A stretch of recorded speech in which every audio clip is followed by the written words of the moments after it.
हुजूर फरमाते हैं, फरमाया जिस घर के अंदर आयतुल कुर्सी तिलावत की जाए, फरमाया उस घर के अंदर इहतजरत हश्शयातीन सलासीन यौमा, 30 दिन तक शैतान दाखिल नहीं हो सकता है।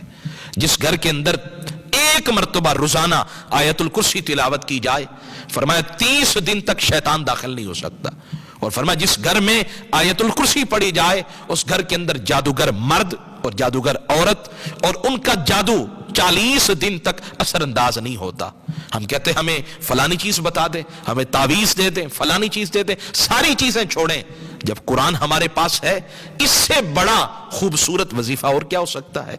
और जब खुद हादिये दो आलम बयान कर रहे, सादिके आजम बयान कर रहे, फरमा सारे जादू का कला कमा हो जाएगा, आयतुल कुर्सी को तिलावत करने वाले बन जाओ। और महबूब ने फरमाया या अली, ए अली अल्लिमहा वलदका व अहलका व जीरानक, फरमाया ए अली ये आयतुल कुर्सी है, ये अपने बच्चों को सिखाएं, ये अपने घर वालों को सिखाएं, और जो आपके पड़ोसी हैं उन्हें भी सिखाएं। ये तो बयान कर दिया। फरमाया अब जो बंदा सोने के वक्त में आयतुल कुर्सी की तिलावत करता है, रहमत कायनात फखरे मौजूदात सल्लल्लाहु अलैहि वसल्लम फरमाते हैं, फरमाया उसने अपने आप को अल्लाह की पनाह में दे दिया, अल्लाह की रहमत के हिसार में आ गया। सिर्फ वो नहीं पढ़ा उस एक ने, फरमाया उसके पड़ोसी भी अल्लाह की रहमत में, उनके पड़ोसियों के पड़ोसी भी अल्लाह की रहमत में।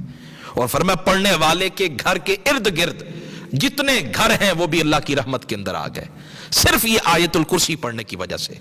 और रहमत कायनात का अंदाज और लबो लहजा देखें कितना मीठा है, कितना शीरी है।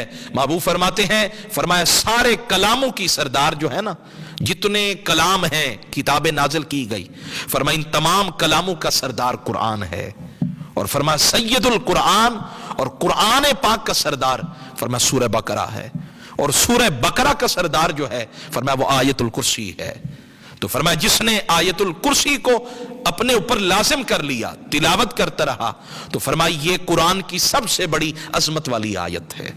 लेकिन काश हम इस सूरत को, इस आयत को समझने वाले तो बने जिसमें अल्लाह की तौहीद है, जिसमें अल्लाह की कुदरत है, जिसमें अल्लाह की वहदानियत को बयान किया गया।